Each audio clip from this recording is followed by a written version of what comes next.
Caner Universe, it's Caner Tip Tuesday, and we are just a couple of weeks away from Fall Cane Immersion 2023 Sobrevivencia Level 1 certification with Maestro Ruiz. Today's topic, how one Sobrevivencia move turns into 100 different applications. Before we do that, a warm welcome to all. Avail yourself. You have 3 free resources. The most important one is the Cane Clarity Call. Text the letter CCC, look at the number below, and we'll be on a phone call with you in less than 24 hours, listening to what's important to you regarding the cane, why you're even watching this in the first place. And then now you have another Facebook group. You have the Cane Flow private Facebook group that all you have to do is request entry. They'll let you right in. And now you have one for Sobrevivencia dedicated just to that. Take a look at the description, request entry, they'll let you right in. But everything Sobrevivencia related will go in that group, and already just a fantastic response. Thank you so much for that. So we've been talking, if you're following, you're now familiar with the concept in Sobrevivencia of not getting confrontational, watering things down. You win when you don't have to engage.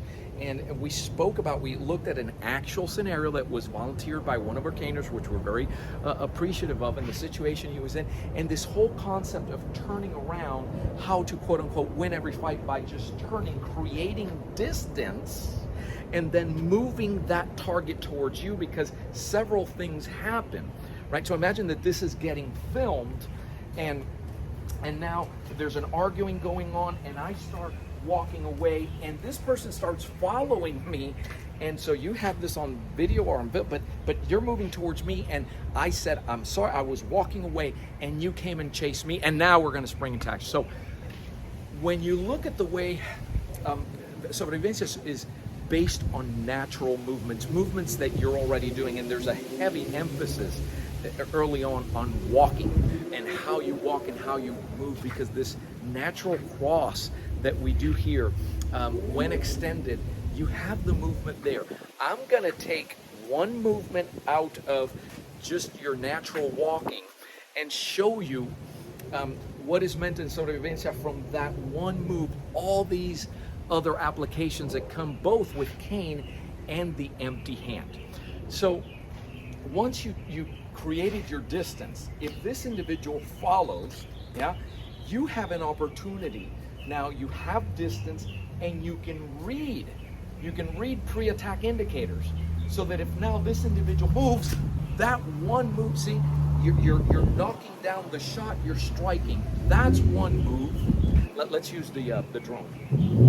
I don't want to get in trouble. So you have this move, and I want you to take a look how this starts off. So I'm here, I make that move, leaving me no choice, and I go ahead and strike. It doesn't matter whether it's that or whether it's this. Well, that's a variation, but look at the movement. It's from here to here, and now here. Or this was that initial movement. Or instead she lunges and tries to grab her, or do the same movement. Look at it here. This is the same movement coming from here to here, coming from here to here. If you have it on the other hand, she comes in, it's straight. That same movement. Now where I'm stepping in and entering, I'm over here and she throws a straight strike. That, where you say, well, where is it there? That's an ACSD application. Yeah, look at it right here. If I don't have that cane, you'll see it here. And it's not a forward stance or a traditional stance in the art. They're natural movements that you're going to do from here to here. May have to do a slight variation to it to get in that half body, because Maestro Ruiz always points out that a lot of what's going on with cane work and even stick work in general is very squared. It's a very frontal looking stance. And SV doesn't come from there. SV comes always at an angle, and nothing confrontational. Well, the exact same thing happens if you don't have that cane. The movement is the same. So if you remember with that cane, I started off over here and I'm moving in this way. And look at the way you walk, right? So toss, pull, extension, that movement. But it's essentially the same thing. Somebody's coming now armed. You don't have a tool. Shame on you. No, we're human. That happens. But it's that wide swing. Even if I'm doing something, even where I'm coming in to jam in here, right? Notice that the movement was here.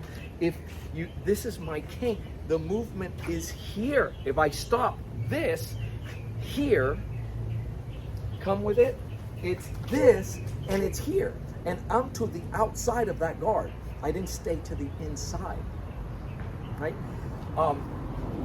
You saw a movement, I did a movement with the cane that was here, right, coming in. Well, if you don't have a stick now, she pulls a knife. This is horrible, right? Show that knife there where you can see it. Yep.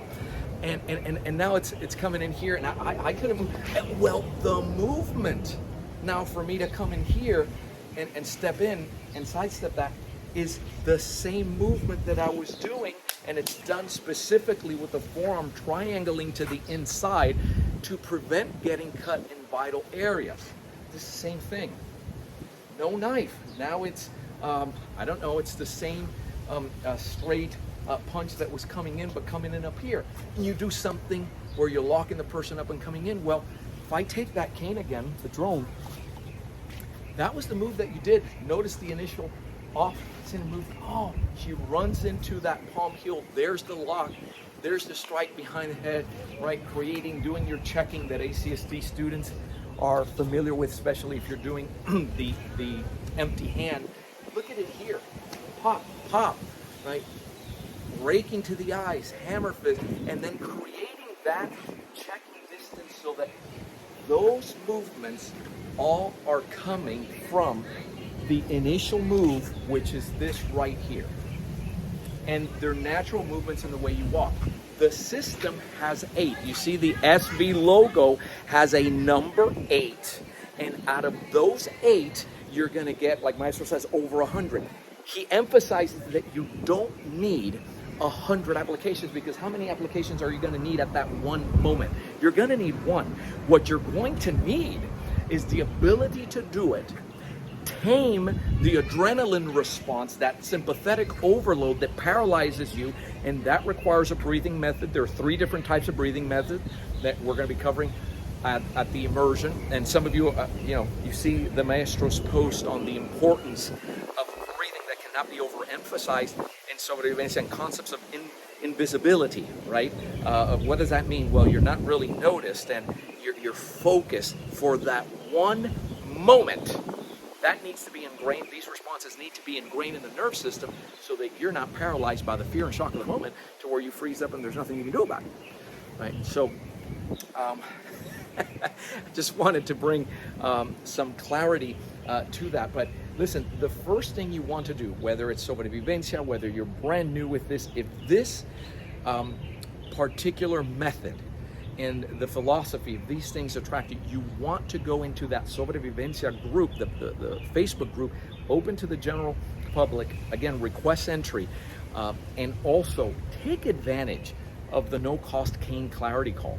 Let's have a conversation and find out where you're at and what it is that we can do to serve you best, because I guarantee you that you can learn these skills right in the comfort of wherever you are. We've been doing this for a long time. For those of you coming to Sobrevivencia, I will share with you, as part of my bonus, what I'm going to share with you is an 8 footwork template that first generation students, Vanessa recognized, and anybody from that era will recognize that footwork, because what it's going to do is link the footwork with ACSD to SV, and you're going to walk out of there with your eyes are going to be opened, and just make your practice more solid and enjoyable. I'm Joe Robaina for American Cane Self-Defense and Sobrevivencia. Thanks for watching. Keep caning and stay safe.